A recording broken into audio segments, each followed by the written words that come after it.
Welcome. And thank the family for letting you do this. Yes. I don't know how much time this takes, but can you just share with us a little bit about your experience and some of the issues that you felt were, how can I say this, added to the whole evolution of what makes this a great city? Sure. Thank you. I just also want to make a note that actually, the record has me down for CD10, residing in CD10. I am now in CD4, Okay. which is still in the Central Area Planning Commission. So I just want to make sure that you make a note of that and make that correction.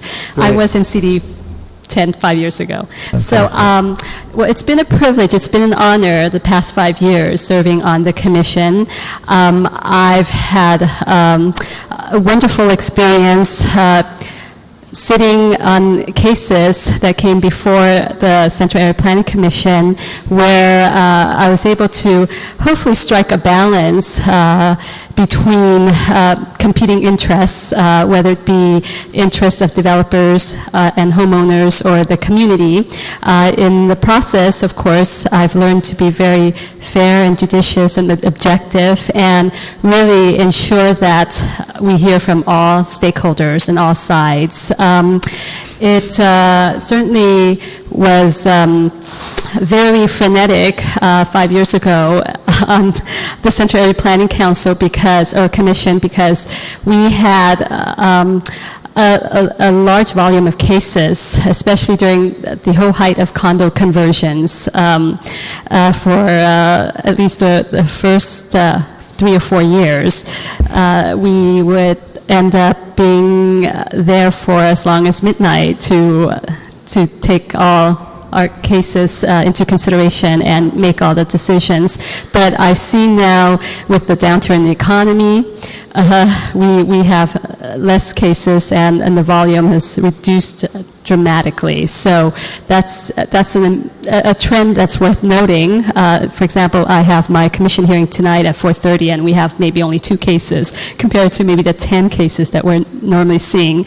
So development has sort of come to a halt almost, so to speak. That might give us some time to kind of reflect on what we've decided on in the previous 5 years. And one of the things that has been a challenge is really that balancing act that we've tried to strike, where we want to also ensure some community benefits and ensure that all of our actions are going to be to the benefit of the public welfare, not to the detriment. And we usually really stick by the findings of the facts that are presented to us by zoning and planning. And they've done an amazing job, tremendous job in presenting us very thorough findings. Makes work less, cumbersome for us and much easier for us. So I have to really applaud the planning department for their thoroughness in all their findings. And rarely have I seen cases where they've abused their discretion or erred in their discretion in their determination. And so that has been very helpful. And then council offices, the areas that we cover have been really good about ensuring that there's been a community input in the process. The other, sort of balancing act has to do with affordable housing. During the whole condo conversion craze, it was very difficult to also preserve some of that and ensure that there's no displacement of folks who are part of the social fiber of that community for the longest time, and all of a sudden they had to be uprooted because by right developers would come in and take over these multi-rental buildings. And so that has been quite a challenge, but now we hardly see any of those cases.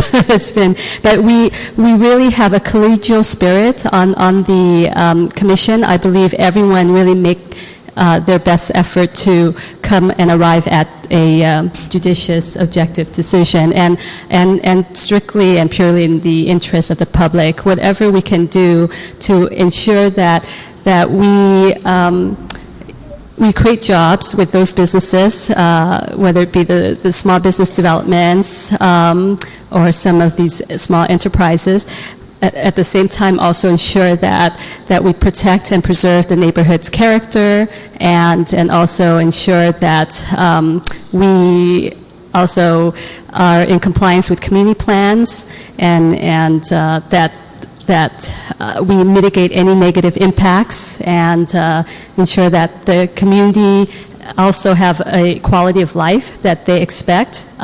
They have their parking, and they have their open space, and so I think we really make an effort, and I've really been privileged and honored to have been able to serve and do something that has hopefully improved the quality of life for all residents of the central planning area. So, and I think, again, the subject matter you touched on is not an easy one, and it's very delicate, in some instances very emotional, and to be able to address it in a manner in which we do allow all perspectives to be heard, but ultimately in the end establish a balancing point is not easy.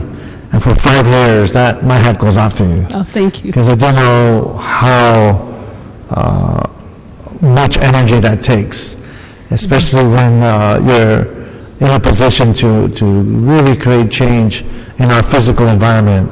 And as you said, respect and acknowledge the social fabric, the social fiber of a community, especially when they're looking around to find out that they can no longer afford to live in their own neighborhood.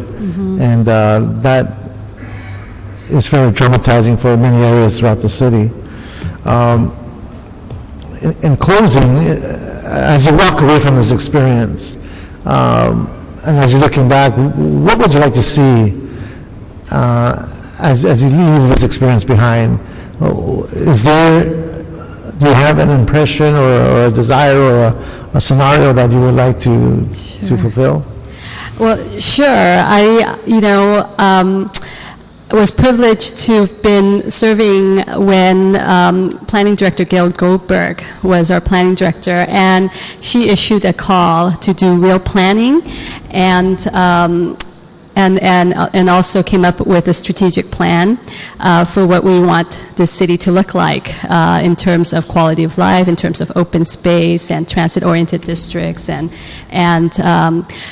smart growth, etc. So whatever I can do to really facilitate that and making that happen, making real planning our mantra, and also ensuring that we fulfill all the goals and objectives of our strategic plan.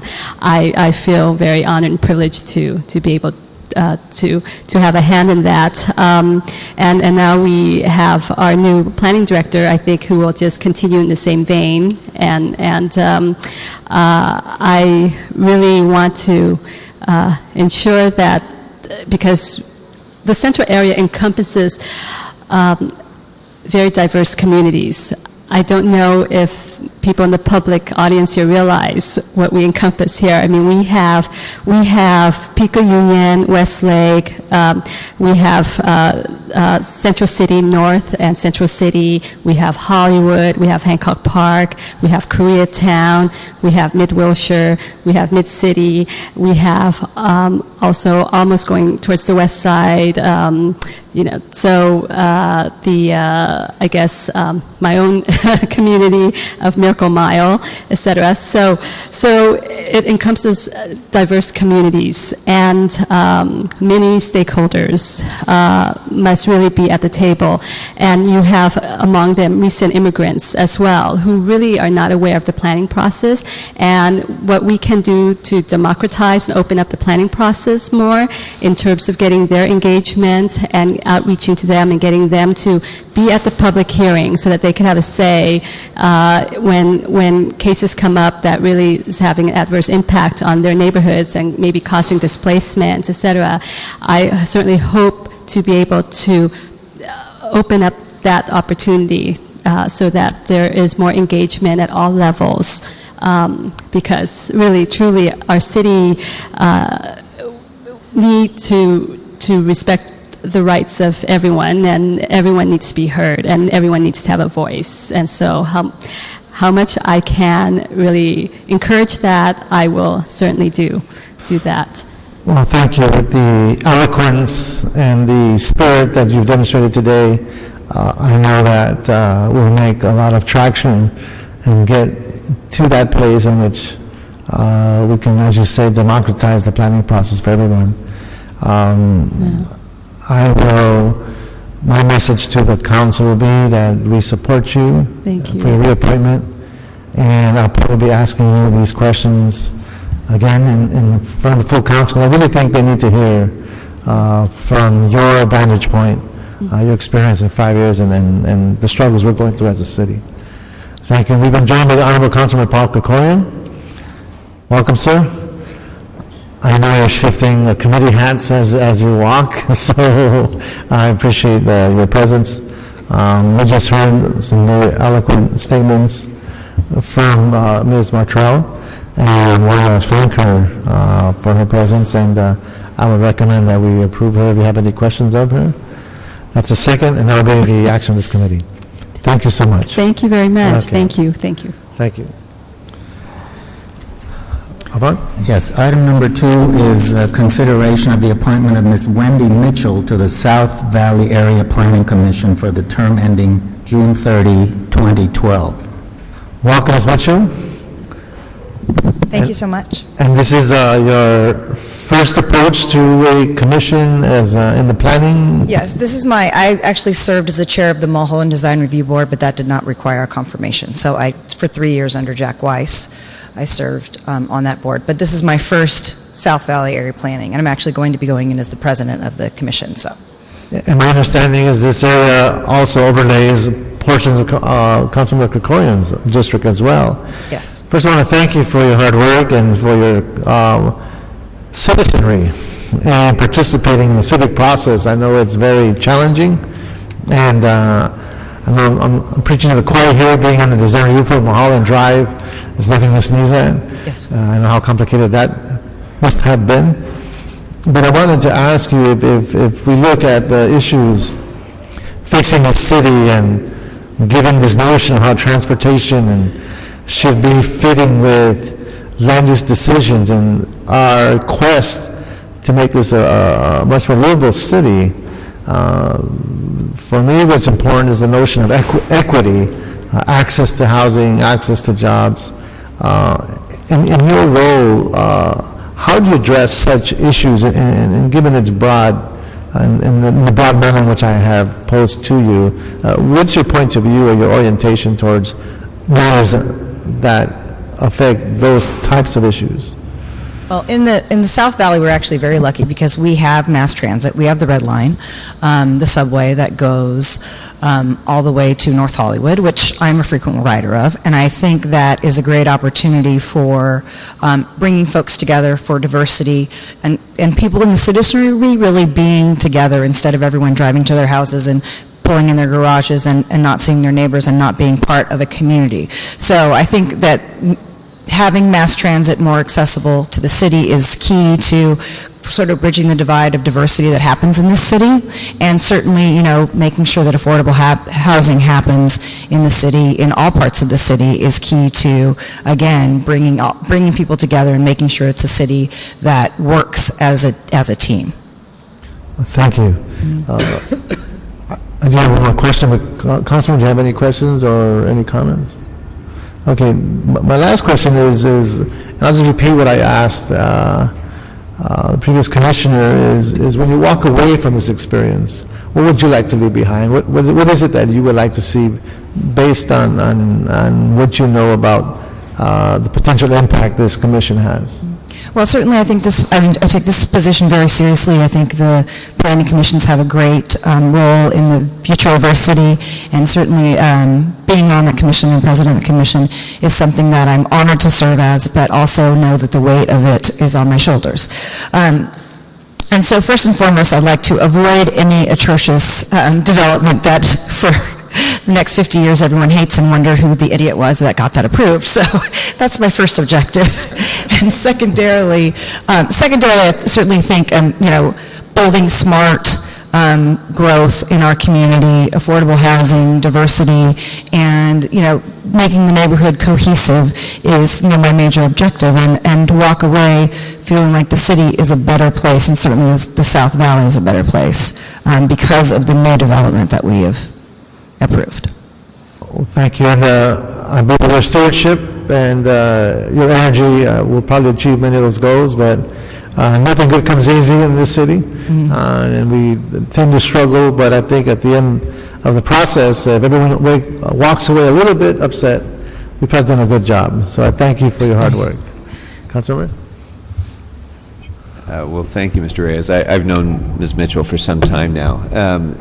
But just to follow up on your last answer, what do you see as the unique attributes of the South Valley that are especially important for you to be keeping in mind as you develop a vision for how that area ought to be planned? Well, certainly the South Valley really revolves around Ventura Boulevard and sort of the retail areas and, the north and south of the Boulevard residential. So I think that we need a little, I think that what we've done so far on the Boulevard is great, and I think continuing the Ventura Boulevard specific plan is very important within consistency with what's good for the city.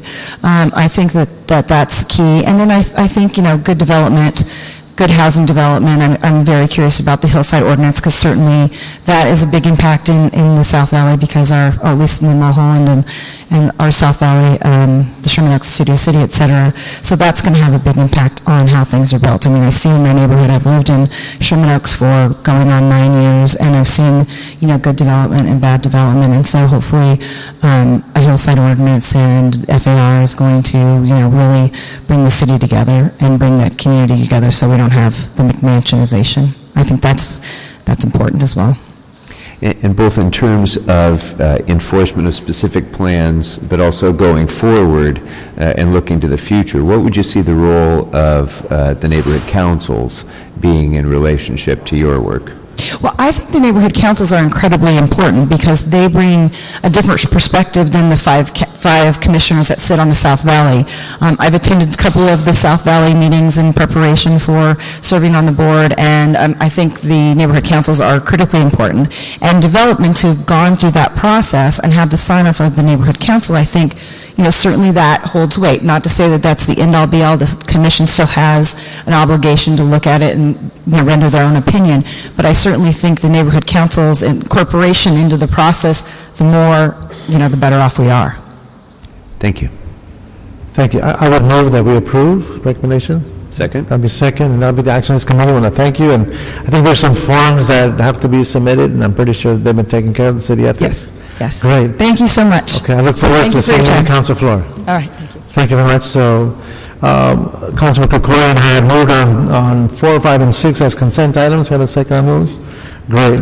So that leaves us with items 3 and 7. And can we go to item number 3? Item number 3 is continued consideration of a proposed ordinance which would establish new regulations for single-family zone properties which are designated as hillside area. Okay, we have the staff coming up. And what I'd like to do is maybe open public comment first. Or let's do this. Let's share the report, and then we'll have public comment. So that way we'll have the substance to respond to. Thank you, sir. Keep my eye on the city attorney there.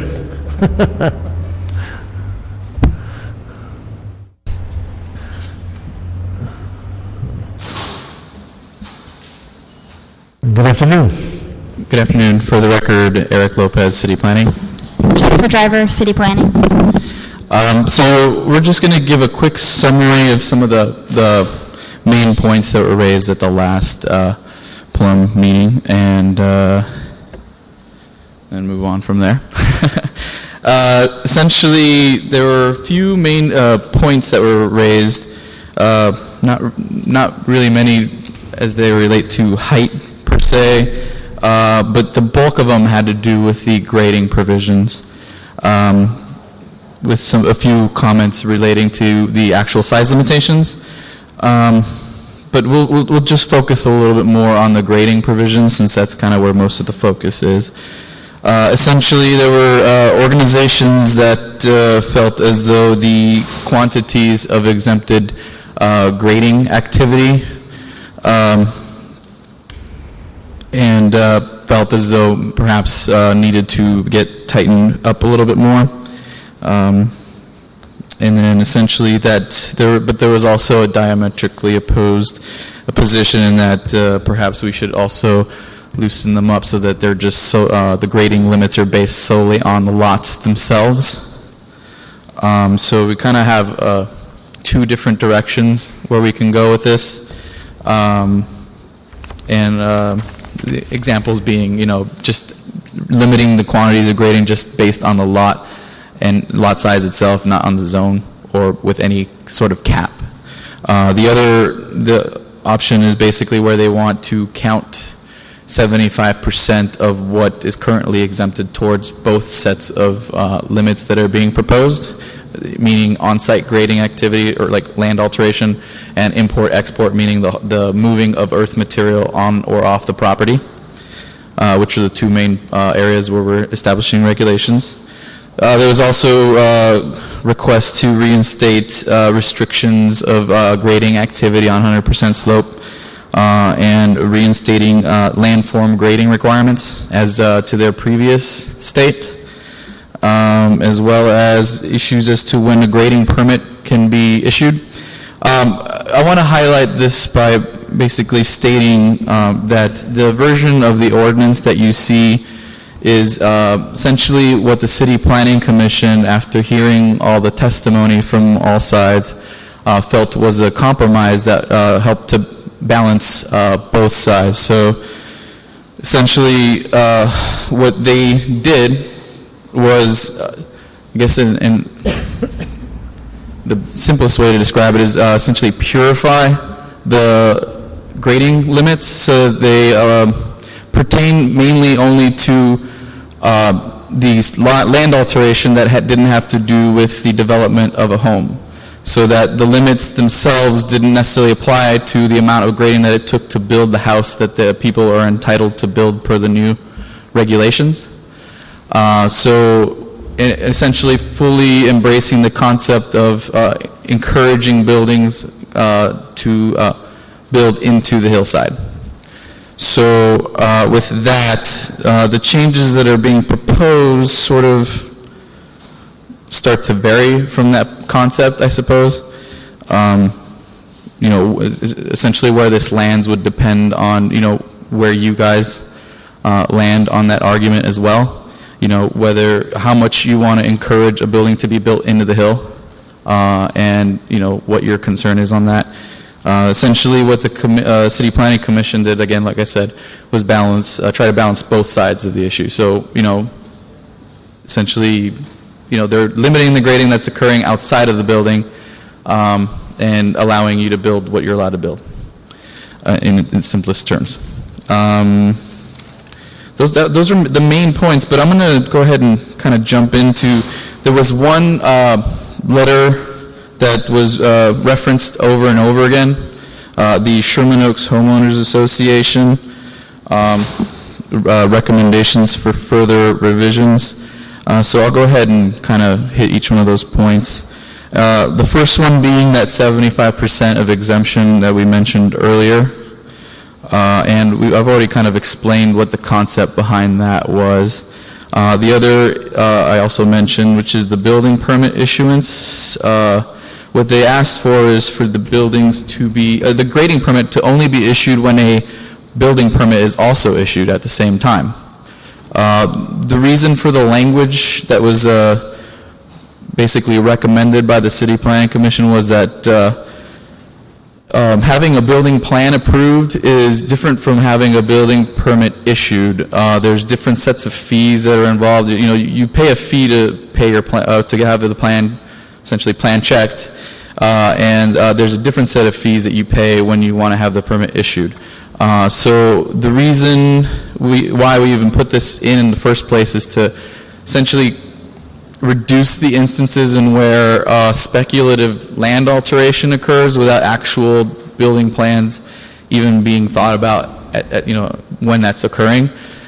So by the requirement to have building plans approved, essentially we're requiring for a substantial amount of investment to occur on the applicant's side in terms of having the plans prepared, the grading engineer, like all those plans reflect a large investment, so depending on the size of the project. And up to that point, we kind of worked out a balance there where, at least having something approved shows that here's what the grading is for, like with the building permit. And in terms of, the development schedule, they won't necessarily have to put all the money up front. They can kind of phase the project at that point. So essentially, in accomplishing the original goal, which was to limit the amount of speculative grading, the current proposed language we feel is should handle that appropriately. We also reviewed the concept of limiting the zoning administrator approval to 10%. We have a concern. The reason there is a limit on the amount of grading that can occur on site. That's not exempted, which is essentially that base amount that we're establishing in the code. I don't know if you recall, but the way the proposal works for on-site grading limits, there's a quantity that you start off with, which is 500 cubic yards plus 5% of the lot size in cubic yards. Not you just cross out the square footage and put in cubic yards. That acts as a absolute max. Sometimes that maximum will be below what we are calling the by right cap, so that acts as a limit. But there's times when the base formula gives you more than the by right cap, and on large lots, that could mean a significant amount of grading. So a lot of the plans, the community plans and general plan, for that matter, continually reference this concept of minimizing grading and retaining the natural topography as much as possible. So having that cap doesn't necessarily prevent you from going beyond that cap. It's just that the only limit at that point would be that base formula. So anything beyond that would require a variance. So there is already a limit on that. And the point of that is basically to say there's a certain amount of grading where we're going to have to take a look at a few of the environmental impacts that could occur from that. And that's the only way we could do any kind of CEQA action is through a discretionary action. Because if it's just allowed by right, as you guys have experienced in the past, there's no CEQA. So this is one way to make sure that occurs, and also that we can maybe, implement the landform grading manual at that point as well, which I'll get into in a little bit more. The other limit where they do want to put in the 10% as well is the import-export. There is a reason for the fact that there is no real limit there. First of all, right now there is no limit on how much you can import-export. It's just there's a limit as to what you can do before you have to get a special haul route approval. So that's sort of being maintained. The reason for that is that sometimes when you have to do large quantities of remedial grading, there's really large quantities of earth that have to be moved on and off the property. Sometimes you can balance it on site, and for the most part that'd be the preferred approach. But having that cap on the by right on the grading for the import-export also creates that scenario where you have to do that entitlement. And what we have here are slightly tighter restrictions that are based more on the amount of earth moving on and off the property that alters the site, and that's where the planning department sort of stays on point in terms of is this earth movement really necessary? Is it used for anything other than what's already exempted? Remedial grading being one of them. So in terms of the way it's written, it accomplishes the goal while still balancing both points. did you have a question? Okay. The reinstating of the grading on 100% slope for the Sherman Oaks letter, we agree with the second half of the recommendation there. Reinstating it doesn't necessarily accomplish the goal that most people have when it comes to building on 100% slopes. Essentially, I think the concern there has to do more with like safety, and I think a more stringent geotechnical report might better satisfy that. And I believe, maybe building and safety can speak a little bit more on that, but that they already sort of do that. But at least now with the slope analysis, they'll be certain when activity is occurring on 100% slope. And I believe those are policies rather than regulations, and might be easier to change. But in terms of accomplishing the core concern, reinstating this prohibition altogether, we determined that it didn't necessarily accomplish that as well as we'd like, or more as directly as this other action would. So the other issues, other than I'm going to skip ahead to the landform grading requirement. The original proposal had a requirement that any grading above 1,000 cubic yards required somebody to comply with the landform grading requirements. And that was back when we used to have a cap for all grading across the city, no matter what your zone or lot size, that essentially required a discretionary action. That was taken out early on, and then was left. This provision was left behind. The problem with putting it back in now is that the landform grading requirements are based on the city's adopted landform grading manual, which are mainly standards and guidelines, and that's essentially something that the Department of Building and Safety they cannot apply on a by right project. There's really no ability to do discretion in these stores. Either you're allowed to do it or you're not. Now, some of these provisions could, be added at some other later point if they're found to be beneficial for the entire city. But as guidelines, they work pretty well in terms of good-sized projects, making sure that anything that can be done is done to sort of either retain or reproduce the natural terrain and vegetation that was there before. The other items are sort of they have more to do with the permitting process, which we really can't speak to in terms of the self-policing neighborhood notification and the cumulative slight modification scenarios. There's also a request to add a freestanding retaining wall definition, which at this point is more of a policy change, and from what I understand, that may be something we'll look at as part of a separate action in cleaning up the retaining wall provisions if it's determined to be needed. And the concept of a new definition of notching, that one, I'm essentially, I think it's self-explanatory. I mean, we use notching as kind of I think we even put it in quotes.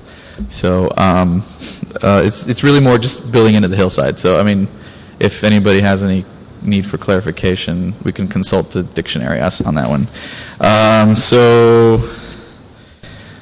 We also heard some comments from the Los Angeles chapter of the American Institute of Architects in terms of requested changes. We reviewed the changes. I'm going to spare you the item by item on this and basically state that a good number of these have more to do with like changes to existing provisions that this isn't actually trying to change at all, more carrying over and clarifying but not changing policy. And the others are more having to do with departures from the policy that the City Planning Commission had established prior to this. And then I guess there was one more introduction in terms of large remedial grading projects and their exemption. Essentially, our only comment to that is that, if that's something that the council wants to add in, there may be some language changes to the proposal that we could probably add to, but that's another policy change that we wouldn't necessarily be able to recommend at this point, but we can provide some guidance if necessary. I do want to highlight that we have been working with the Department of Building and Safety on making sure that this ordinance is something that they can implement, and have come up with, we resolved most of the issues prior to the City Planning Commission meeting and their recommendation, but we sort of had two unresolved issues that we'd like for you to perhaps consider adding to the instructions. They're technical, they're not policy, so we'll still be consistent with what the CPC had adopted. One is to ensure that the slope analysis map is reviewed by the Department of City Planning and verified for in terms of its authenticity, having been prepared by a licensed surveyor or registered engineer, and also in terms of the residential floor area calculations. So we've agreed to do that, and I submitted a memo to you guys that sort of reflects the language that we agreed upon. The other is the front facade step back option, which was also part of the baseline mansionization ordinance. In the flatlands, lots typically tend to be rectangular. So this isn't as much of an issue as it is on the hills where you have a lot more odd-shaped lots. Sometimes there's only two lot lines, one long curved one and then one straight one in the back. So what we did there is, in order to make sure that the provisions are enforced up to the original intent, we added some language that the Department of Building and Safety can refer any unusual buildings or lot configurations to our department, and we will make the determination on the compliance. There was one more change that was brought up by a member of the public that brought up a couple of issues regarding some of the technical language. We went ahead and reviewed the concerns and found that one of the issues, as they pertain to the height limits on lots that front on substandard hillside streets, there was a bit of a typographical error there where it was not our intent to change the policy there, but we, as the third item here, would correct that particular issue. And at that point, I believe we've hit all the points. So. Okay. Now, what I'd like to do is open for public comment, and I have some observations, and I know there are some technical, as has been stated, corrections that we need to make. So, given that it has been in the works for 2 years, we've had several public comment periods, public hearings. We dedicated the last meeting only for public hearing. So what I'd like to do is open it up 5 minutes on each side. And we're going to offer 1 minute per speaker. It's 5 speakers each side, but if you can cut it short, if you can do 30 seconds, 20 seconds, that means more speakers will be able to come to the mic. So as you come on up, think about all the people breathing down your back who want to speak. So just get to your point as quick as possible, because we've already touched on this on several different occasions. So we'll go with 5 minutes on each side. And these cards are marked oppose. And I'll ask Mr. John D. Manley, Andrew H. Sussman, and Robert Silverstein to come on up. And you got 1 minute, and the shorter the better, because that means more folks can speak. Good afternoon. Good afternoon, John D. Manley. This will be quick. My only issue is the transitional clause, which has actually not been placed within the BHO. I spoke with Eric Lopez, and in person he said that the reference of the transitional clause is to 12.26A3 of the LAMC, which applies to homes and not specifically grading of multi-home developments. If I have 4 continuous lots and I wish to sell to custom builders, by the ordinance, I must have a full set of building plans for each lot under this section. That is not how custom homes similar to that of Beverly Park and Beverly Ridge are built. I offer the council members a personal tour of each project to show that custom homes are not built in a reverse order where you get the building plans first, then the grading plans. Again, I believe that the RE category, RE40, should be readdressed, and also a transitional clause be more specific within the BHO. Thank you. Thank you, sir. Next speaker. Andrew H. Sussman, architect. I'm here to speak on one aspect of one part. I'm in favor of the ordinance, but I would like to protect the small homes. On lots of 5,000 square feet, as it stands now, you have a FAR of 3 to 1. As proposed, you have 0.25, which means on a 5,000 square foot lot, you will end up with a 1,250 square foot house. What I would like to suggest, somehow, some way, on lots up to 5,000 square foot, have a 0.5 FAR, and then go into the 0.25. So it will protect the small homes and the lots. I don't think a 2,500 square foot house is a mansion. I think the 2,500 square foot house will help discourage speculators and developers, yet open it up to people, architects of the history of Neutra, Schindler, Lautner, and have a creative venue. Thank you very much. Thank you, sir. Robert Silverstein, Kathy Dalton. Thank you, Robert Silverstein. I would request that you send the ordinance back as it is currently written and require an EIR. The ordinance potentially prohibits homes of the size and scale of those that currently exist in particular neighborhoods in the city, thus creating the disharmony of scale and character that Objective 3.5 and corresponding policies seek to prevent. In addition, an important and significant land use issue that has not been addressed in this document is that when you preclude the type of development in existing neighborhoods that would be compatible with existing homes, you create an incentive for hillside subdivision, the creation of smaller lots and a greater number of homes. Yet, that issue has not been addressed at all in the environmental review. And let the record reflect that I have turned in written objections on this matter. Thank you. Kathy Daldoni and Tom Stenmark.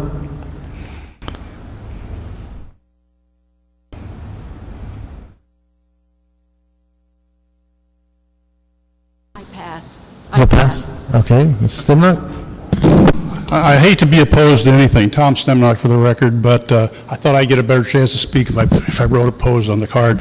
I submitted a letter. I don't know whether the members of the committee and the staff has had a chance to look at it. Out of that letter, there are 3 items I'm particularly interested in. One is the vested development provision, which is being eliminated in favor of the 1226A3, which I still think he would be better off to change that to allow someone who is vested to reduce the size of his project. 2, the 24-foot height limit. I think that's what Eric was talking about on substandard limited streets. 3, fire protection. There's a provision that appears to reduce the fire protection in the hillside areas from the current ordinance. So items like that are my concern, and I would hope the staff has reviewed those, or at least the city attorney will look at them. Thank you. Thank you. We have a Gary Mannion.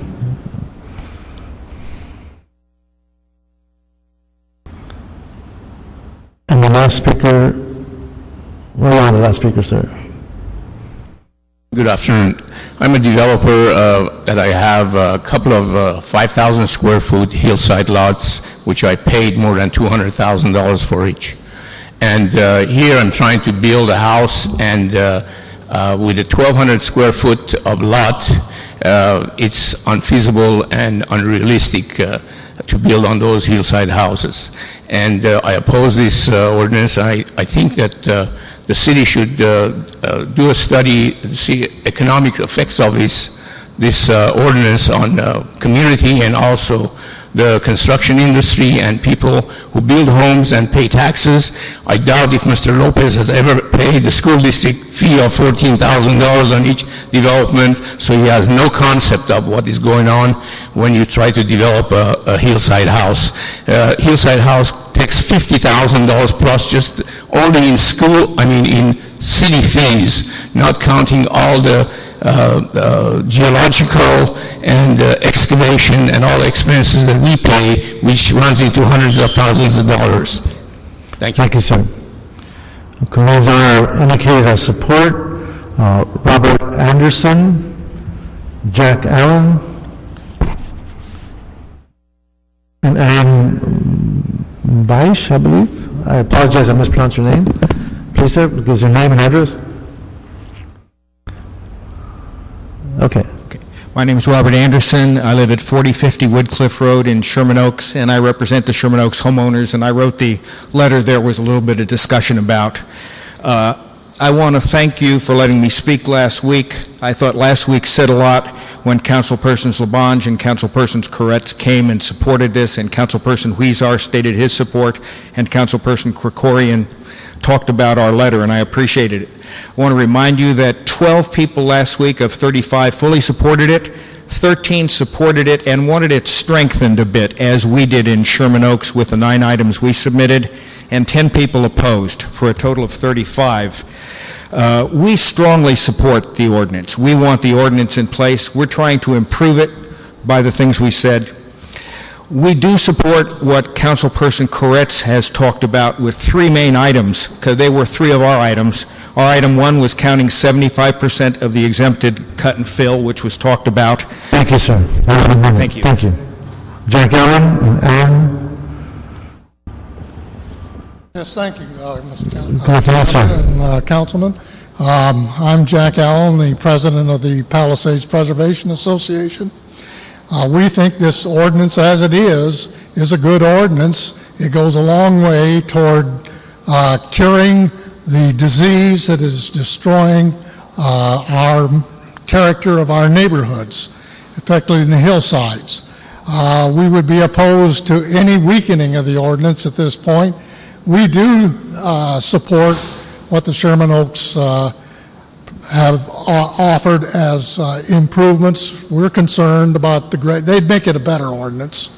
Grading is a real problem to us. We're seeing hillsides just devastated, and by cutting out now, they're just cutting it out, and we just don't. We'd like to see some discretionary action in there, because the grading department always just simply rubber stamps these plans, and we never get any input into them. Thank you, sir. At the time. Thank you very much. Ann Bush, or is it B? Good afternoon. I'm Ann Beisch. Okay. Thank you for allowing me to speak here. My husband and I are homeowners. We have our house here in LA.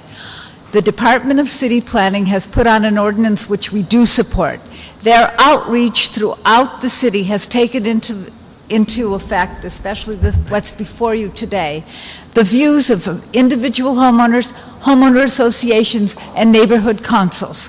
And you have the broad support of many people who want this legislation. They didn't just put on forums, they listened to us. And they incorporated that in the ordinance before you today. I briefly say to you, a case in point would be the Bel Air Association, which has unanimously supported this legislation and has presented concerns, many of which were incorporated. Thank you very much. Thank you. Eric Burns and Christopher Ballenbach. Hello, I'm Eric Burns, and I'm here representing the Santa Monica Mountains Conservancy. We maintain our support for the baseline Hillside Ordinance in its current form. Of course, we would support any further restrictions on grading that you might consider. The Sherman Oaks Homeowners Association letter of July 20th deserves your full consideration.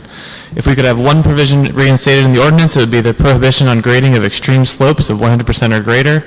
The Santa Monica Mountains Comprehensive Plan calls for letting the land dictate the use rather than imposing human uses on the land. The grading of extreme slopes and subsequent elaborate retaining wall systems is emblematic of an inappropriate approach to hillside development. The proposal before you is a reasonable compromise that protects the integrity of the hillsides while allowing for responsible residential development, and the Conservancy urges you to pass the ordinance for consideration. Thank you, sir. Christopher Ballenbach. Good afternoon, sir. Thank you very much. Paul Anderson on behalf of Christopher Ballenbach. The Ballenbach family reside in Councilmember Koretz's district, and we understand and we strongly endorse what Councilmember Koretz has proposed, which we understand is also supported by Councilmember Tom Labange. 5 years ago, a DWP water main breaks devastated the Ballenbach properties, activating a landslide which encompasses a 22-acre area, including such notable property owners as the former First Lady Nancy Reagan. The Ballenbachs, at no taxpayer expense, had invested $20 million to repair this area. And there's a single sentence that we understand that Councilmember Koretz has recommended. It's been vetted through the City Attorney's Office. It's been vetted through the Department of Building and Safety. And we are here to support the inclusion of that remedial grading exemption. Thank you. Okay, right at the 0 mark, great. In 5 minutes now, we did not hear from Building and Safety. Is there anything else you wanted to add, Building and Safety? Are we okay? Okay, I'm hearing a nod of yes, we're okay. Well, Councilman, one of the, how can I say this, balancing points that we go through is in a city as large as ours, that's so diverse. You got very old neighborhoods, turn of the century, built on hillsides, and you got newer neighborhoods that are still emerging. And I believe the baseline study process did its very best to cast the widest net possible to find as many variables that are common in trying to establish a citywide baseline program. And so when I hear about the exemptions and the notion of integrity to me is important, because we did go through a public hearing process. And you want to just venture a number of how many public hearings or community hearings or community meetings? Throw out a number. Give me something you can sleep with. How many? 15? Well, I think you said 150. Okay, phone calls don't count. But let's talk about maybe 15 committee meetings that really spoke to an outreach program. And what I find here is that I know there's some technical changes that are being addressed, and that's what they provided for us today. But I also know that there is the capacity to formulate overlays. And as respective council members, if they wish, could continue to drill down to a direction that is specific to those areas. And therein lies for me the sense of how can I say this, responsiveness. That we can respond to these unique features without taking away the integrity of the baseline formula citywide. And it gives us a foundation to work with. And if there are issues and or conditions that are unique to a certain pocket or certain area, that this overlay will allow us to drill down further or make more relaxed, depending on the issue of that area. But it gets us at least to this culminating point. And that's what gives me a sense of comfort that we can move forward with this. But I want to hear your opinion, because I know you have hillsides in your district as well. And Councilman Koretz and Councilor Labange have expressed their concerns. It sounds to me that they're fairly supportive, but we'll find out on the council floor. But I'd love to hear your thoughts, Councilmember, and see how you want to move forward. Well, thank you, Mr. Reyes. I think, first of all, I have to say congratulations to staff on seeing through an extraordinarily difficult process to get to this point, because in the short 6 months that I've been here on council, I've come to have a great appreciation for how difficult it is to bring stakeholders together about issues such as this, and you've really, I think, done a very effective job in trying to address a very real problem. The rapid changing of the character of our neighborhoods, the rapid intensification of development, the overdevelopment and overcrowding of our hillsides, not to mention the environmental damage that's being done by excessive grading. So I think you've done it the right way. And as we heard today from many of the speakers, you've really taken into account the concerns of neighborhoods, the concerns of homeowners, of property owners, tried to come up with a balanced approach, which I respect and appreciate. Likewise, I think that the comments that were provided by the Sherman Oaks Homeowners Association reflect the kind of thoughtful analysis that neighborhood associations should be doing with this kind of a policy, and I found it to be extraordinarily helpful and I think it would be an extraordinarily helpful addition to our policy as we move forward to adopt the Sherman Oaks Homeowners Association's proposals, which have gathered the support of so many others here today. Today in this committee, I think that given the fact that we've been working on this now for 2 years, I'm prepared to move forward to council with this policy. I think that as we move to council, I and I'm sure other council members may want to propose some additional revisions in council, but I also appreciate, Mr. Reyes, your suggestion about the possibility of overlays, because I do think that it's always useful to have policy making that's more neighborhood specific, and sometimes the one-size-fits-all approach doesn't work. In my own district, I have at least 2 very different hillside areas on either end of the district with very different concerns. And so I'm going to look at that as a possible way to implement some of these changes beyond the policy that's before us today. But I do think this is a very important step that we're taking forward in trying to get a handle on this problem, which is more than just aesthetics. This really is also very much a matter of public safety.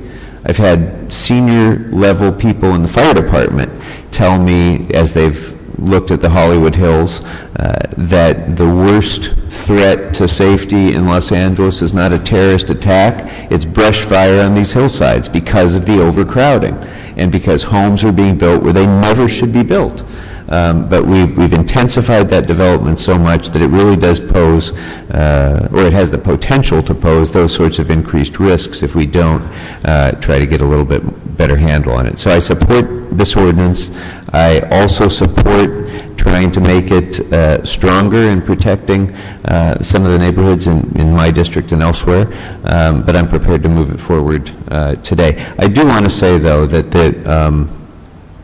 the one proposal that Mr. Koretz was interested in regarding the extreme case of the very large grading that the gentleman spoke to in his district, as a matter of fairness, it makes sense to me that should be done now rather than in council. This was the case that I think you're aware of as well, Mr. Reyes, where the property owners already moved 100,000 cubic yards, or that's been permitted. That request for that slight revision does make sense to me as a sense of fairness. I don't know if you were prepared to do that today. Actually, I'm not, for one basic reason, is that to me the precedent-setting action, it almost, well, it is a spot zoning, and given all the work that's been done in this ordinance, that I would rather keep the integrity of the ordinance intact, and to call this out for one site, for one property owner, is something that I would ask Councilman Koretz to follow up as a follow-up action after the ordinance is in place. The precedent we'd be setting is that there's always going to be an exception for the policies that we put forth. And to me, that's where I have a really hard time establishing that precedent. And so I would prefer to work with Mr. Koretz, Councilman Koretz, and see how we can work that through as we follow along. But the integrity of this baseline citywide ordinance is I'm going to fight really hard to keep, because it's so critical to have a citywide foundation, and that's where I believe the overlays allows us to custom fit, if you will, the nuances, because you're right, there's a cookie cutter approach does not work here. Particularly in hillsides. Exactly. And so, but the basic premise of how we build upon that foundation has been set. And that's where I am very uncomfortable. It boils down to spot zoning in this one ordinance. And for one property owner, as much as I understand the case and I sympathize with the situation, the precedent there is, to me, would be the wrong message, especially with complicated issues like this. And to maintain the legal integrity of what we're doing, and to me it's just as significant as well.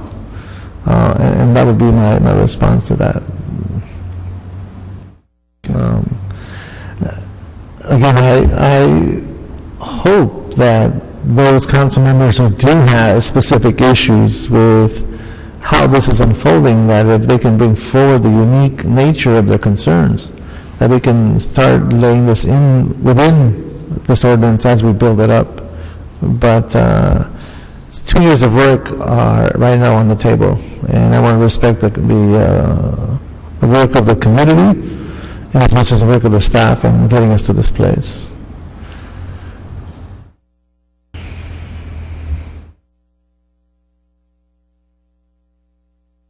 Okay, so I'd like to move to essentially approve the CPC action, to approve the draft ordinance with the additional recommended technical changes that the planning department staff has expressed, given their response to the different issues that were raised, and to instruct the city attorney to prepare the final ordinance for council consideration. And I'll ask for a second. If not, we can move this forward with 2 separate reports, and it's really it.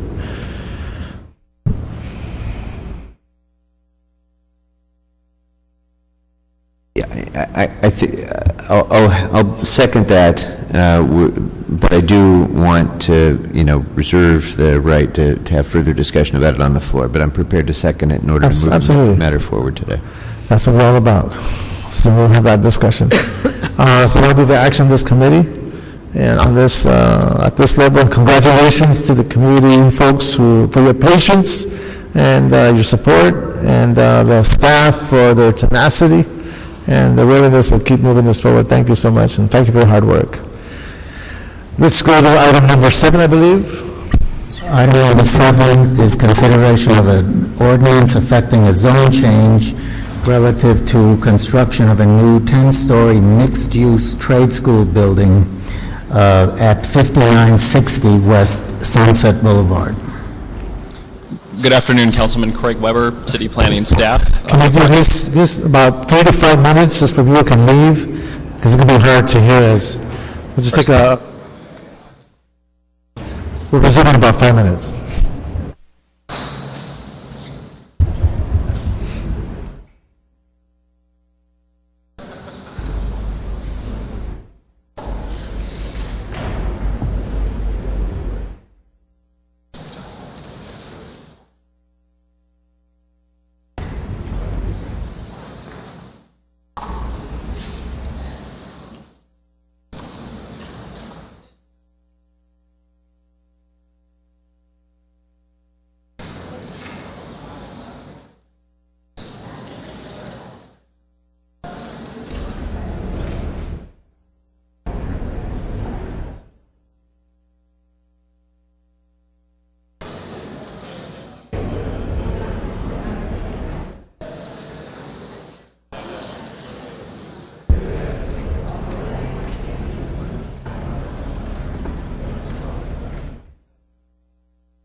Shame on you, you want to do spot zoning. You're doing a good job.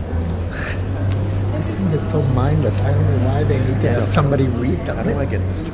Huh? How do I get this job? It's Roberto too shows up late. every week, he reads the agenda, and he goes home. I know. I find it mindless, but... He's slacking off. You know? I know.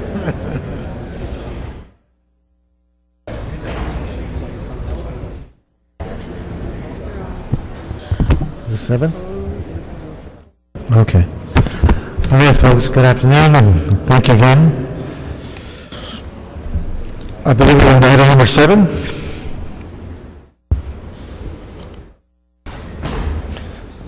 Okay. Good afternoon, Craig Weber, City Planning staff. The project before you, as mentioned, is a college facility to be used by Emerson College, located at 5960 Sunset Boulevard. The project involves approximately 115 square feet of overall floor area, 220 student guest rooms, 4 faculty apartments, 6,400 square feet of retail floor area, 246 parking spaces, all within a 10-story building envelope. In order to build, the applicant has requested a general plan amendment that would change the land use category from limited manufacturing to regional center. Also has requested a zone change, which would eliminate a Q condition that restricts residential development, a height district change that would change the district from 1 to 2D with a 3.1 to 1 FAR, and site plan review. The City Planning Commission unanimously approved the project, and most requests require council approval.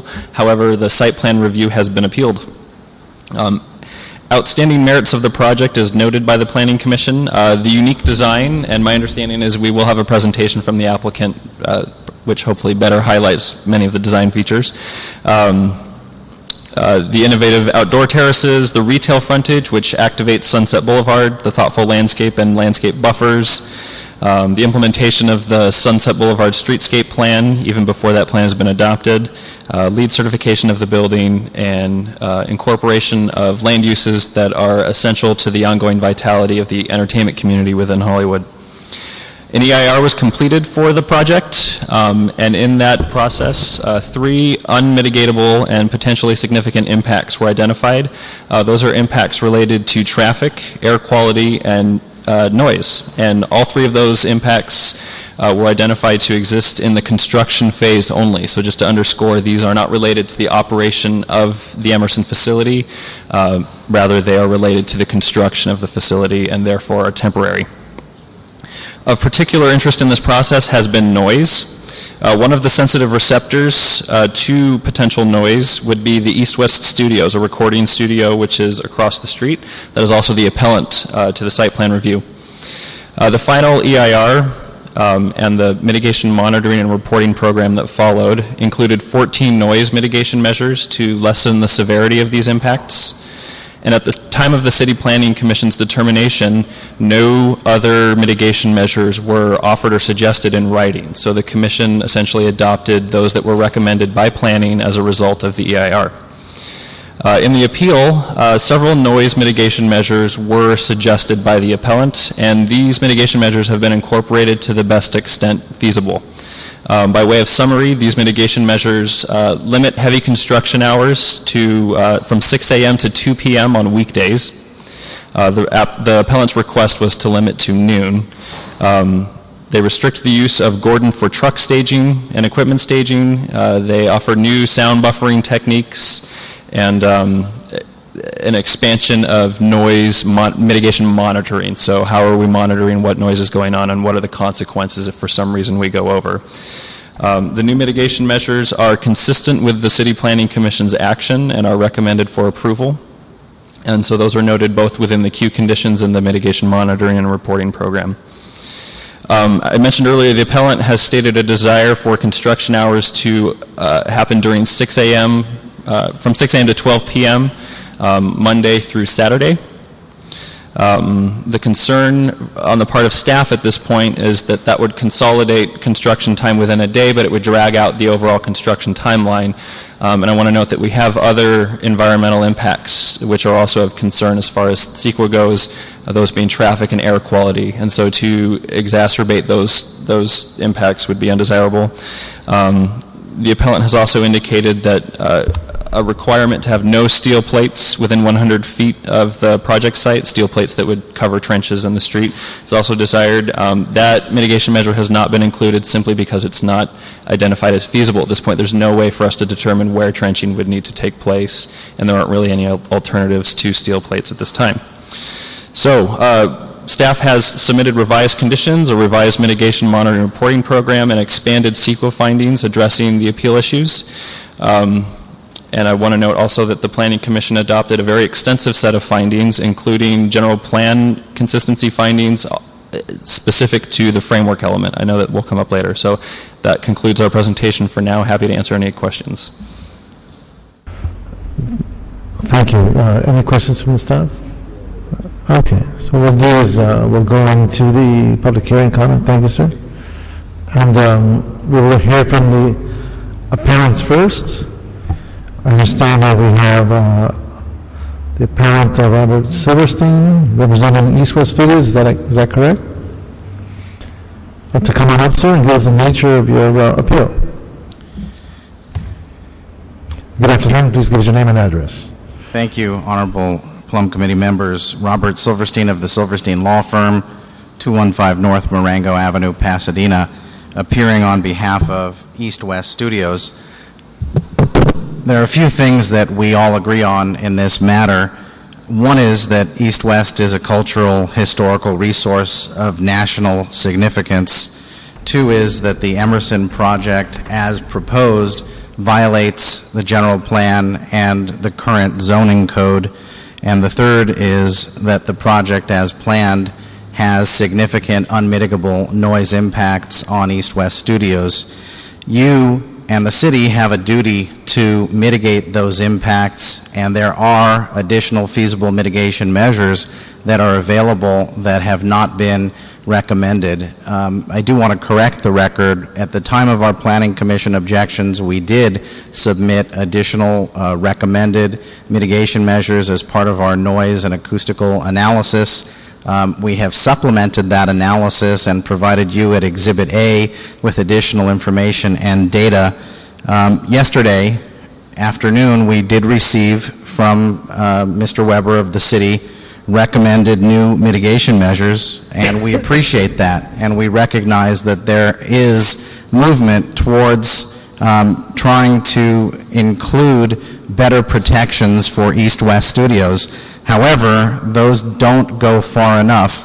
What we have been asking for consistently is a cutoff time, not of all construction. I think something that was said earlier may have been confusing by staff. We're not asking for a cutoff of all construction, just the heavy noise and vibration generating construction that is devastating to East West's business, both in terms of its outside clientele and its own in-house sampling recording uses. We, in turn, would support Emerson having an earlier start time of 6 a.m., and contrary to statements that have been made in the record previously, that does not require an amendment, a legislative amendment to the noise ordinance. We've already provided the municipal code section that allows for that type of flexibility. So what we're really saying is that probably the single most important mitigation measure needs to be a firm cutoff time of 12 noon. Let them start earlier at 6 a.m., but that and only that gives East West the predictability to try to rearrange some of its business activities so that it isn't completely shut down. The applicant has claimed over and over that the heavy noise and vibration generating time will have a duration of only 4 months. I think there's a better chance of us all being hit by a meteor than that actually happening, but in any event, whether it's 4 months or 6 months that they claim that all of the heavy noise and vibration generating activity will occur, that is the amount of time until that is absolutely completed that we're requesting the cutoff of 12 noon. It may overall extend the construction period to some extent, although that is adjusted on the front end with the earlier start time to an extent, but it at least will allow East West to be able to cope with the situation. And there has been a recommendation to cut it off at 2 p.m. We are very insistent that the noon cutoff is essential. We have provided, and I won't take up more of your time, I appreciate it, but we have provided additional substantial evidence in the record today in terms of general plan consistency issues, infrastructure issues such as sewer inadequacy of analysis, and also, of course, the most important, the noise vibration. In conclusion, East West is the Abbey Road of America. Nobody disputes that. It is probably the single most important recording studio, not only in Hollywood, but in America. Mr. Rogers, who has acquired that property, has spent more than $11 million to rehabilitate it and bring it back to its original glory. We don't want to be a victim of this new project. When they seek these vast exemptions to the plan, there needs to be a corresponding consideration to the existing stakeholders. Thank you. Thank you, sir.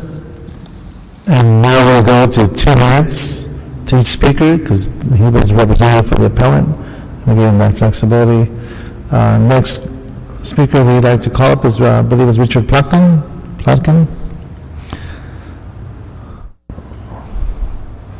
Former city employee, I believe. Yes. Okay. I'm Richard Platkin, a city planning consultant and a 20-year veteran of the city planning department in Los Angeles. I've written a detailed report on the question of general plan consistency findings, which I believe is has been submitted to you, and I'll give a brief summary of why I think it justifies supporting the appeal and not certifying the final environmental impact report. The city charter, which the voters of Los Angeles adopted in the year 2000, in section 556 is clear what general plan consistency includes. Projects, discretionary actions, new plans must comply with the purposes and the intent and the provisions of the general plan. It's not sufficient to just meet a few provisions. You have to comply with the purposes and the intent. While the general plan framework adopted by the City Council in 1995 is perfectly clear what its purposes and intent are, it is a growth-neutral document. It doesn't argue. It presents clear data that the city has an enormous amount of planned and zoning capacity, far surpassing the projected population within the framework document. It states that you must demonstrate that there is clear population or housing growth that has grown past existing capacity. None of this evidence has been presented. There is no evidence in the final environmental impact report that there has been any growth. And in fact, if you look at the demography of Hollywood, you'll find that the projections of the framework have not been achieved. The population is 31,000 people less than was projected by the framework, and there's 15,000 less housing units. If you were to draw any conclusions, it would be to down plan, and not grant discretionary actions without the supporting evidence. Thank you, Ms. Baca. Douglas Rogers. Thank you. My name is Doug Rogers. I own East West Studios, located at 6000 Sunset Boulevard, which has been called the Abbey Road of America. You might remember a year ago that when EMI announced the sale of Abbey Road in the UK, where the Beatles did all their recordings, that news resonated worldwide, causing a public uproar which forced the British government to step in and offer to purchase it. We predict a similar result if this project, as proposed, is approved and the potential closure of our studios is made public.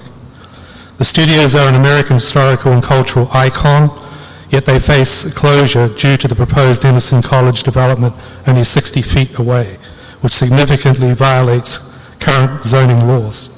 If constructed as planned, the noise and vibration impacts will destroy East-West business. We're not some nighttime or weekend facility, as Emerson has asserted. We're working and recording 7 days a week, mostly during normal business hours. We have submitted additional noise and vibration testing data, ask you to review that, our council's additional written objections, which have been provided today. If the Emerson project complied with the city's current general plan and zoning code, the construction time would be significantly less than what we are facing.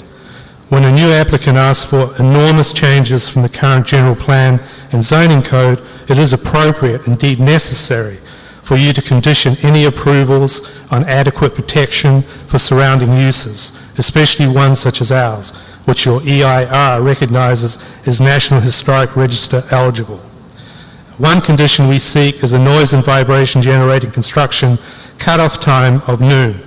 Emerson and the city have now proposed 2 p.m. That won't work. If we cannot have the certainty of controlled conditions after noon, then our business will be ruined. Losing the entire morning every day is hard enough. Going beyond that is unworkable. Thank you. Thank you, sir. Kayla Stewart. And then Blake Rogers. Good afternoon. Good afternoon. Thank you for the opportunity to speak today. My name is Candace Stewart, and I'm the studio manager at East West Studios.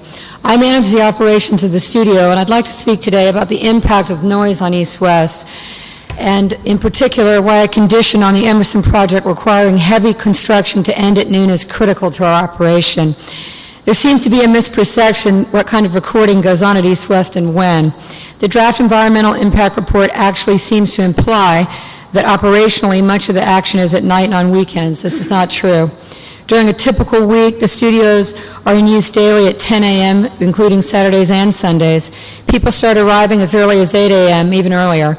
We are also not talking about just a few people. Orchestral recording sessions can involve as many as 70 people, with the logistical issues you would expect getting that many people to a studio at the same time. In addition, we have our own in-house sampling recording work that is a major part of our operation. We simply can't record while heavy construction is going on, and clients of East West will not take the risk. Even one excessive noise event will ruin a take, causing tens of thousands of dollars in time and money.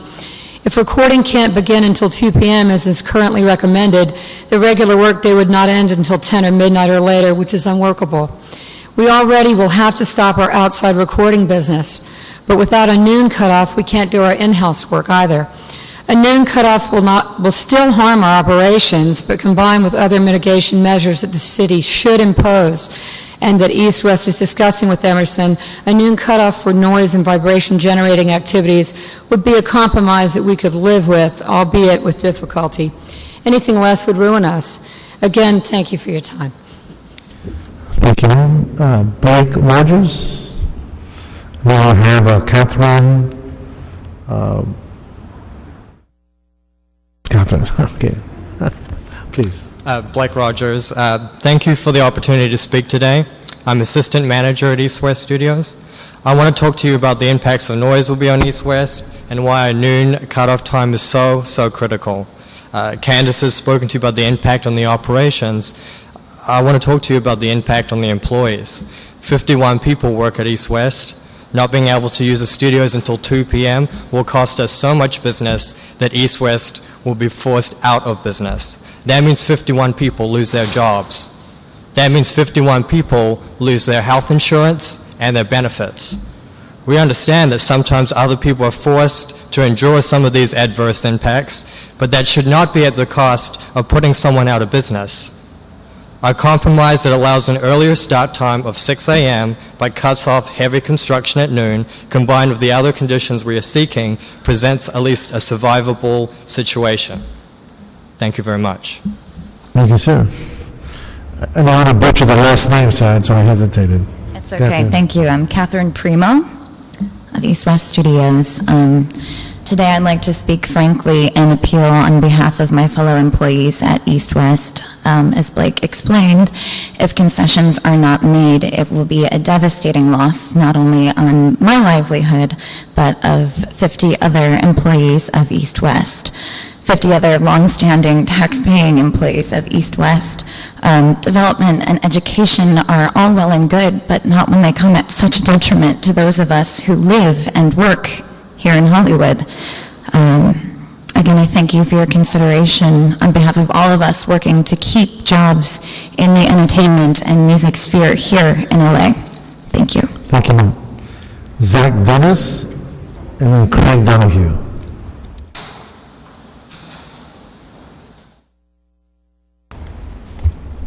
Good afternoon. My name is Zach Dennis. I'm with ATS Consulting. We were retained by East West Studios to perform noise and vibration analysis and review of the EIR. We performed 2 sets of measurements at the studio, both inside and out. The first was a set of noise and vibration measurements. The second was a supplemental set of noise measurements. And we came to the conclusion that noise and vibration from the project will impact the studios and that the proposed mitigation measures are insufficient. And one of the misperceptions is that heavy vehicles use Sunset Boulevard and this does not affect the studio. And that is because noise from different directions affects the studio differently. When the studio was built, it was designed to accommodate traffic on Sunset Boulevard. Heavy vehicles like buses and heavy trucks do not normally use Gordon. And that noise from Gordon, particularly low frequency noise, penetrates the studio. And it's simply not possible to make recordings while heavy construction is underway on the east side of the studio. In addition to low frequency noise, short intense noises, bangs, material dropping, may not affect the hourly average noise levels, but these will cause problems inside the studio. They can be detected and will ruin recordings. 12 to 2, as you've heard, are prime business hours for the studio, and that's why it's very important that if this compromise is adapted where heavy construction is cut off at 2, additional strict limits need to be placed on the construction noise from 12 to 2 in order to make it possible for the studio to continue to operate. Thank you. Thank you, sir. Craig Donahue? Hello there. I think I may have checked the wrong box, but I'm here to support the project today. I had some prepared comments, but I think I'll just speak from my heart for a minute. I purchased a property at 1463 Tamarind and 1459 Tamarind in 2001 as a small business owner. What I found for the neighborhood was just amazing. I would wake up in the morning and I would have graffiti out on my building that I wasn't expecting. I had prostitution working in my parking lot. I found hypodermic needles in planters, and that was 2001. Since then, I've joined the Sunset and Vine Business Improvement District, and I've acted as its president. I've gotten the neighbors together on Tamarind to create an organization to keep their own organization and their own livelihoods in their own neighborhood, in line. And I think that the issue with all of this is that this project would be so good for Hollywood, and to lose it would be just an awful thing for our neighborhood. And we need these kinds of projects going on as a part of it. And I'm here to say that yesterday was a really, how would I say it, sad day for Hollywood, because I found out that the Sunset and Gordon project is likely going away, which a lot of us have worked very hard on. That was a 23-story development, and what we really do not want to happen is for the Emerson project to go away. I share 20% of my landline with them. These are good people, and I urge you, for the sake of Hollywood, that this can be the project that will join and revitalize our area. Thank you. Thank you.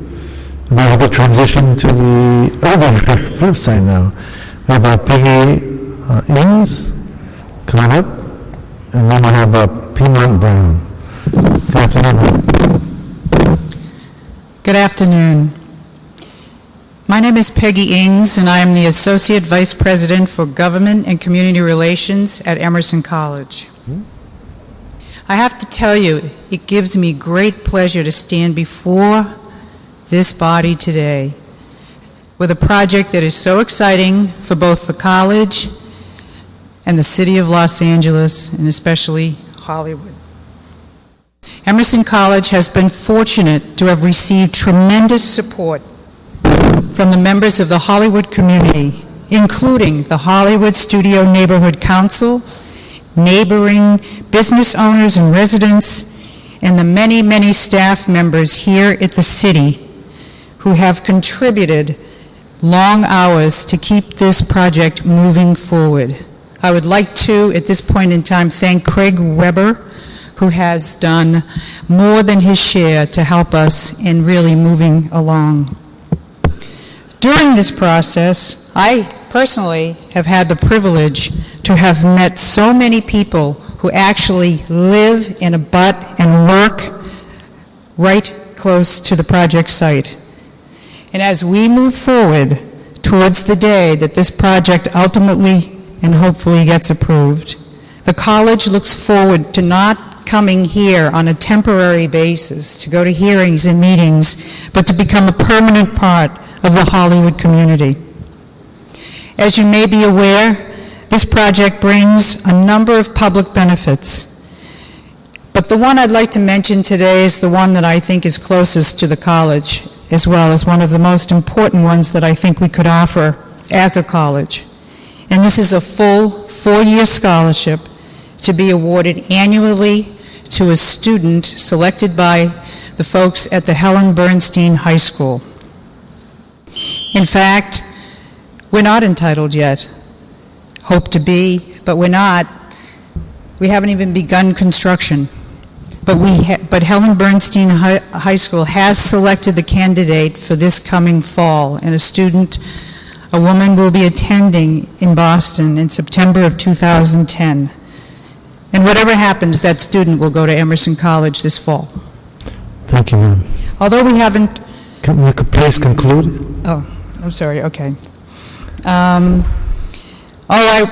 Lastly, I don't want to take your time. I know I only have 2 minutes. We've been apprised I of was hoping you that. were keeping your eye on the clock there. But... Oh, I'm not on the clock? Oh. All right.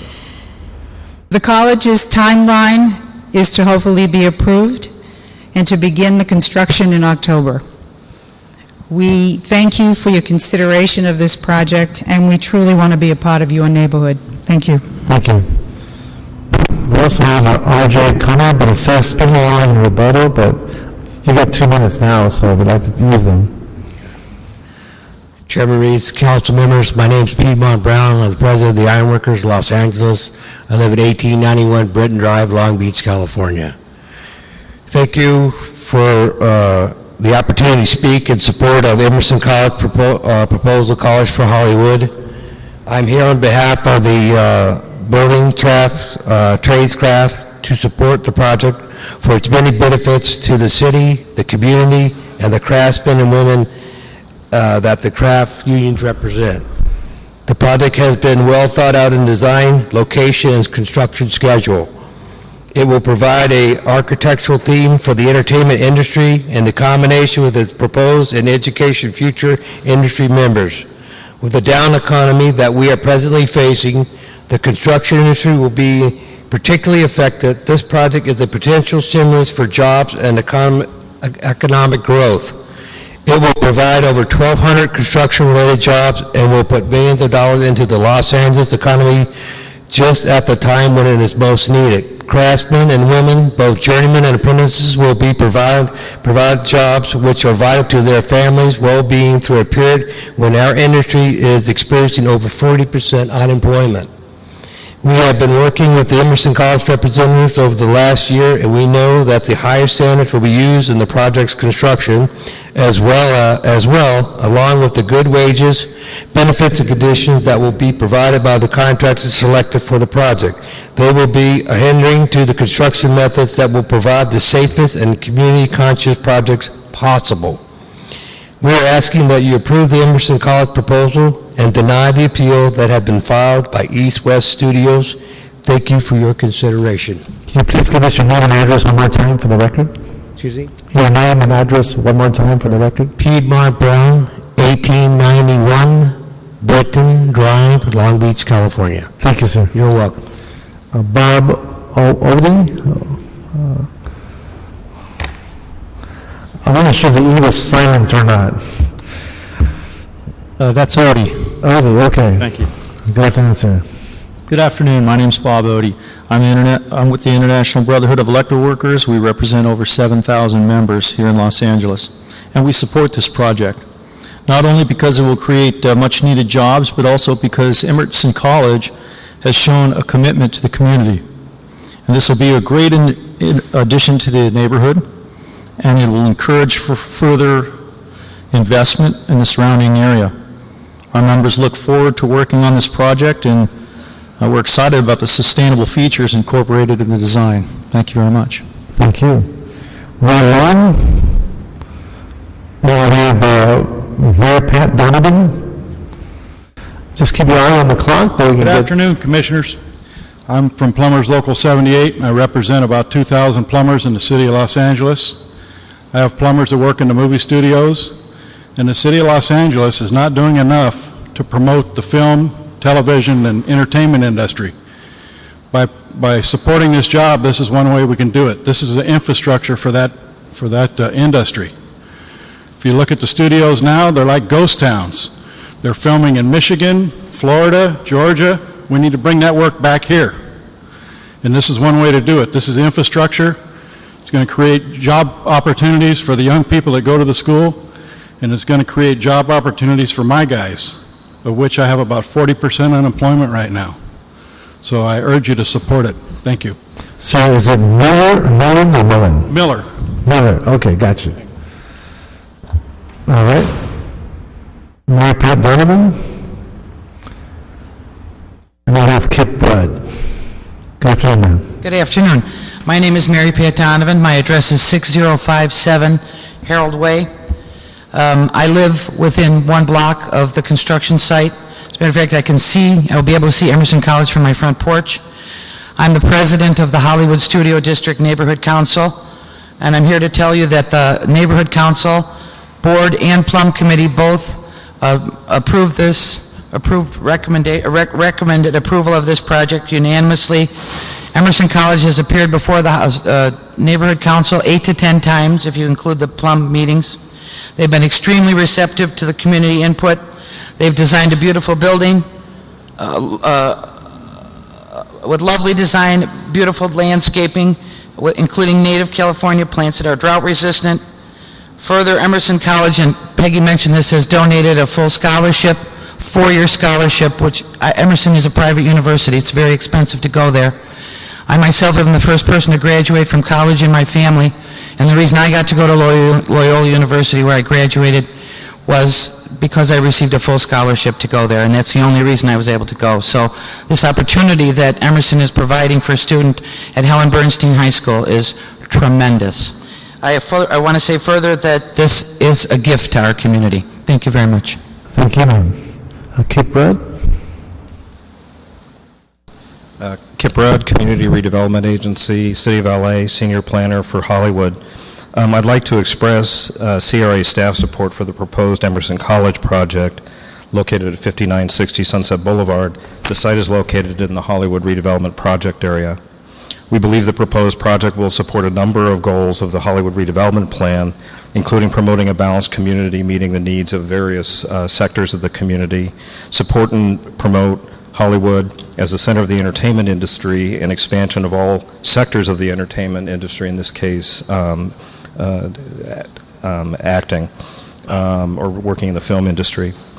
Promote the development of sensitive infill housing and promote and encourage the development of educational facilities to enable the development of a community with a variety of lifestyles.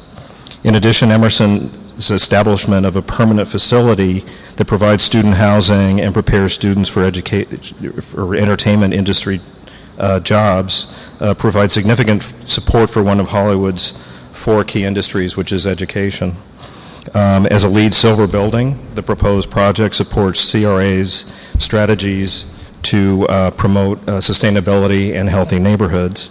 And finally, the architecture, design, ground floor uses are very thoughtfully designed and will support the pedestrian realm along Sunset Boulevard. Thank you. Thank you, Mr. Rudd. Before I ask the elected officials to speak, I'd like to call up R.J. Cummer.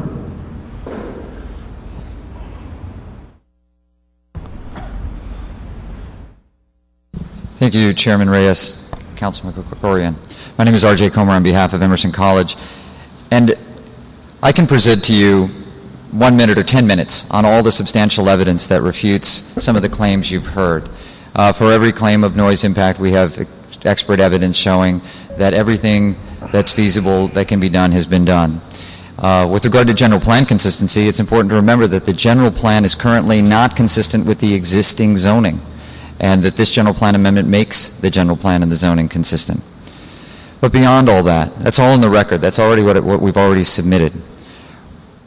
The real issue here is, what is the compromise and what is the community? A community is more than the Emerson College LA Center. A community is more than a recording studio. A community is all of the people you've been hearing from. And a compromise is more than just what works for one studio or what works for one construction project.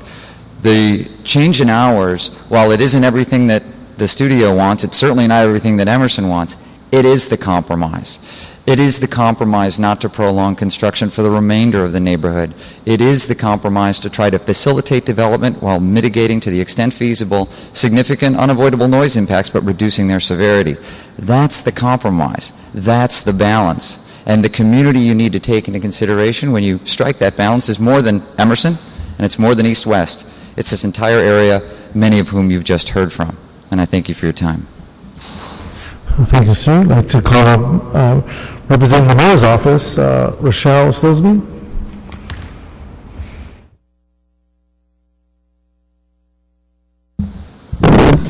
Good afternoon. My name is afternoon. Rochelle Silsby, and I'm here today on behalf of the Mayor's Office of Economic and Business Policy. My office is supportive of the proposed Emerson College mixed-use project located at 5960 West Sunset Boulevard. Emerson College will contribute significantly to the economic sustainability of Hollywood by adding a well-respected trade school, administrative spaces, student housing, and retail space to the local area. Also, from an economic perspective, this development is one that should be heavily encouraged in this district. As an entertainment policy analyst for the mayor's office, I can say that having a trained workforce to provide services to our signature industry is a key component to retaining our entertainment industry base here in Los Angeles. This mixed-use campus will also be a significant jobs creator with over 670 construction jobs. We'd also like to commend Emerson for committing to seek LEED Silver certification and for retaining Tom Main of Morphosis to create another signature iconic building in the heart of Hollywood. Council members, I thank you for your consideration today. Thank you. And our last speaker is Ms. Catherine Hennigan. Do we have one more speaker? Do you mind if, since you were able to get through the parking situation here? Absolutely. Okay. I don't know what happened to my card, but I know I submitted it. Just go to your name and address and make sure you fill that out. Thank you. Oh, okay. Good afternoon, council members. I'm LaRon Gubler, President and CEO of the Hollywood Chamber of Commerce, here to speak strongly in favor of this project. This is truly a wonderful project designed by a world-famous architect. It's got a stunning design. You know, there hasn't been an iconic building erected in Hollywood in more than 50 years. The last one that was built was the Capitol Records Tower. This is a beautiful addition to the Hollywood skyline. It makes the statement that Hollywood is back, and it's providing jobs and education for people in the film industry. What a shame it would be as if this last issue of noise during construction could not be resolved and this project could not go forward. You know, the Technicolor building, I might add, as I've mentioned at other hearings, was completed 2 years ago and directly abuts East-West Studios. They were able to work out mitigation measures for construction of that project, which is actually much closer than the Emerson project. So I have to believe that it's possible to erect this building without putting East-West out of business. East-West is truly a historic site and employs a lot of people. We want them to succeed, but we also need this project. You know, you cannot revitalize Hollywood without erecting new buildings. We can't erect new buildings without noise. So there has to be reasonable compromise, and we have to believe that that can be achieved in this case. We urge approval of this project. We think it'll be very good for Hollywood. Thank you. Thank you, sir. Catherine Hennigan. Catherine Hennigan on behalf of Council President Eric Garcetti. The project will consist of a 10-story mixed-use school located at the southeast corner of Sunset Boulevard and Gordon Street. It will include 220 student beds, 4 faculty apartments, and approximately 6,400 square feet retail and 246 parking spaces within 3 levels of subterranean parking. Early in the development process, the council president met with representatives of Emerson College and urged them to meet with all community stakeholder groups. Emerson did just that, meeting with nearby homeowners, neighborhood councils, the trades and business community early and often. Led by Tom Main, the architectural team met with the Community Redevelopment Agency and designed a project that meets the guidelines of the proposed CRA Sunset Urban Design Plan. They also met and received support from our Hollywood Design Review Committee. The project was hailed as one of the best designed projects the committee has seen. While most in the community support this very important project, there remains an outstanding matter with a neighboring business, the East-West Studios. The council president has toured the studios and recognizes its importance, not only Hollywood's history, but also its future. He convened a meeting of both parties to discuss a resolution that protects the studio and allows the college to move forward. He urges both sides to continue their discussions. We ask that the committee support in approving the final EIR and denying the appeal today. Thank you. Okay. Ms. Hennigan, let me ask you, I'm going to put you on the spot. Yeah, that's okay. We have right now in the application that starting at 6 and stopping at 12, correct? I would ask that the project team address the time of construction. I wasn't involved in that. Okay, could someone, the planning staff, come on up? If I'm understanding your question, What was the compromise? Staff has recommended a revision to the hours mitigation measure, which would limit construction hours from 6 a.m. to 2 p.m. on weekdays. The alternative that has been suggested by the appellant has been a 6 a.m. to 12 noon, Monday through Saturday. I see. So it's that 2-hour difference. Essentially, it's a 6-hour construction day versus an 8-hour construction day, and just to underscore, related to heavy, noisy construction activity. Right. Now, was there, I don't, is there a way to do it where you have 2 days full-time and 2 days off, where you have no construction for 1 or 2 days? Is that even possible? Well, I think it's possible, but I know, I mean, for months we've been going back and forth, and the college has been willing to give up 2 hours, 5 days a week. That's 10 hours, and I think the council president supports the 2 p.m., them being able to do construction till 2 p.m. Okay. Okay, because I'm not going to go any deeper than that.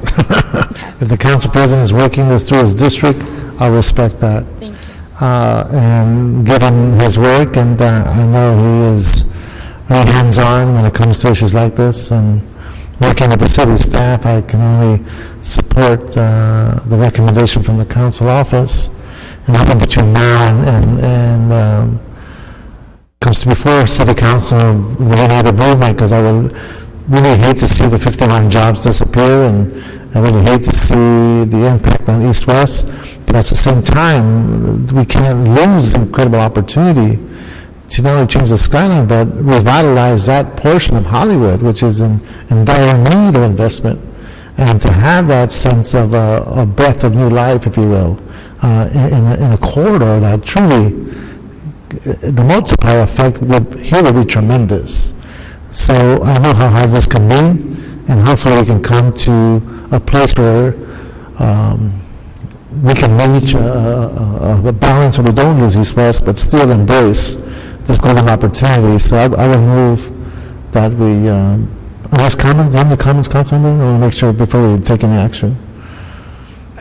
You asked one of the questions that I had, and I understand that better now, but could I ask a question of Mr. Comer, please? Mr. Comer? I know that recently there was major construction that took place next to the Capitol Records building and its related historic recording studio as well, and that project was dealt with, and I know that you're familiar with that, or somewhat familiar with that. Anyway, can you compare the mitigations that took place in that project with this project?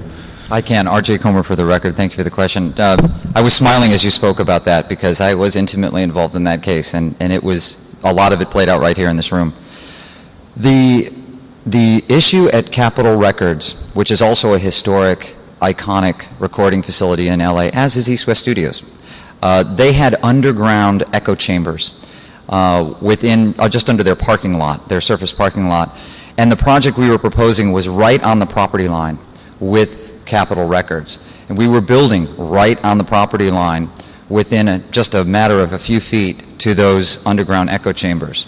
The primary thrust of the mitigation in that case was to build a 40-foot sort of quiet barrier, not a physical barrier. There was also a physical barrier mitigation, but primarily it was a 40-foot, low vibration, low construction noise area between the property line we shared with Capitol Records and our construction site. 40 feet being both noise experts on each side agreeing that 40 feet about is a good attenuation distance for the vibration and noise that would affect Capitol Records.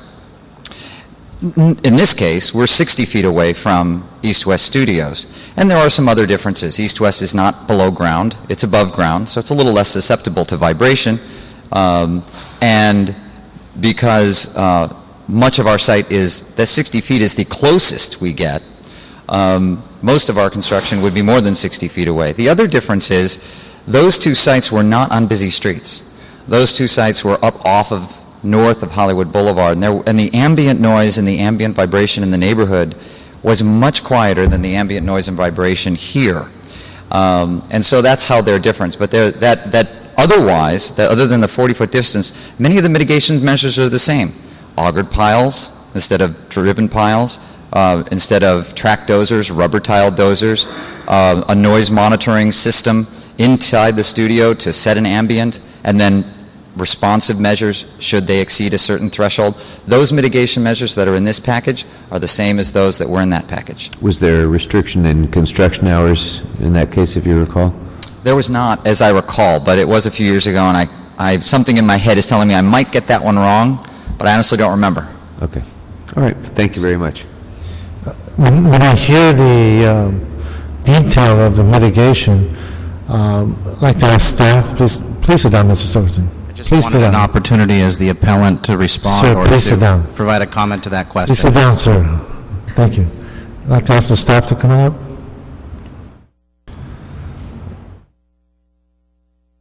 When I hear the mitigation detail that's been described by Mr. Comer and how it's been described, has that detail been heard by the applicants of this appeal? Are they aware of the impact, of the positive impact it could have in terms of preventing noise? Has that discussion occurred within your discussions?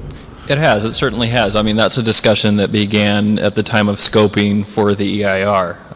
But, examples of it, there's more than one recording studio in Hollywood, and so we've looked at other examples. Capitol Records, Technicolor's come up a number of times.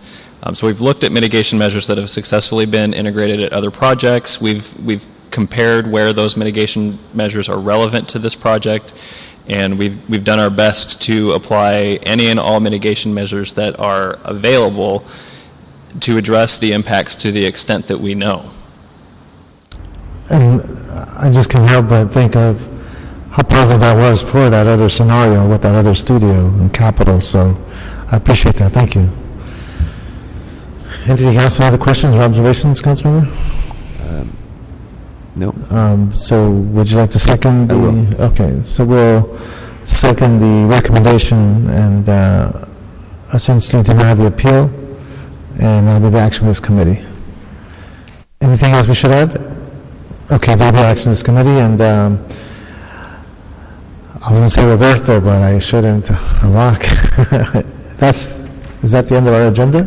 Yes, that's it. Other than public comment. Anybody for public comment? Seeing none, this meeting is adjourned. Thank you.